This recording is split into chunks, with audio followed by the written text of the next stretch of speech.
Salut YouTube, ici Amazing, et voilà pour vous quelques news du monde cinématique des super-héros. À propos des araignées, Marvel ont annoncé le titre du prochain film de Spider-Man, qui s'appellera exactement Spider-Man le nouveau Avenger, et ils ont même trouvé le candidat sur ce rôle. Son nom est Asa Butterfield, ou Ace Butterfield, perso je l'appelle Butters, et pour ceux qui ne le connaissent pas, il ressemble à ça.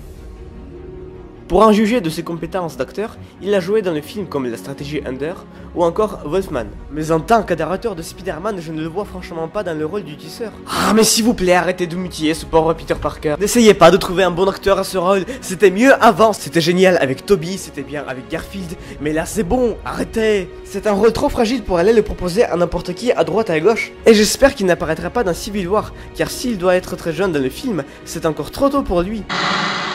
Le tournage de Captain America, la guerre civile a enfin débuté, et quelques images circulent enfin sur le net. On voit notamment Crossbones joué par Frank Grillo, qu'on a vu vers la fin du Soldat de l'hiver, le Faucon, notre cher Donnie Jr., la très belle Scarlett Johansson dans le rôle de Black Widow, et bien sûr Captain America. Mais d'ailleurs, cette photo m'intrigue, regardez bien l'objet qu'il tient dans sa main.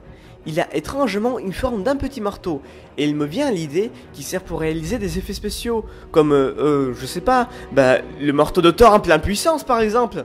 Se pourrait-il que Steve Rogers soulèvera le Mjolnir déjà dans Civil War? Ce n'est que ma supposition, mais d'un seul coup on voit où voulait en venir le petit clin d'œil dans Avengers 2. Deadpool lui non plus perd pas son temps, et son film est aussi en plein tournage. Son costume est vraiment authentique. Les points blancs sur son masque montrent que ses yeux seront animés, comme dans le comics. Je trouve ce concept vraiment génial. D'ailleurs, je me dis maintenant que ce sera le premier personnage à reconnaître Stan Lee dans son caméo. Souhaitons donc bonne chance à Ryan Reynolds dans son rôle de Deadpool, ou à Deadpool dans son rôle de Ryan Reynolds.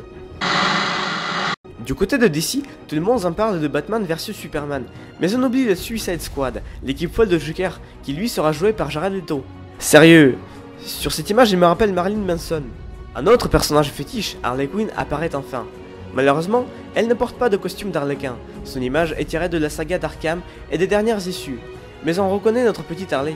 Voilà une petite photo de famille, l'équipe de gauche à droite, Slinknot joué par Adam Beach, Captain Boomerang par Jay Courtney, Enchantress par Cara Delevingne, Katana par Karen Fukuhara, Rick Flag par Joel Kinnaman, Harley Quinn par Margot Robbie, Deadshot par Will Smith, Killer Croc par Adewale Akinwumi et El Diablo par Jay Hernandez.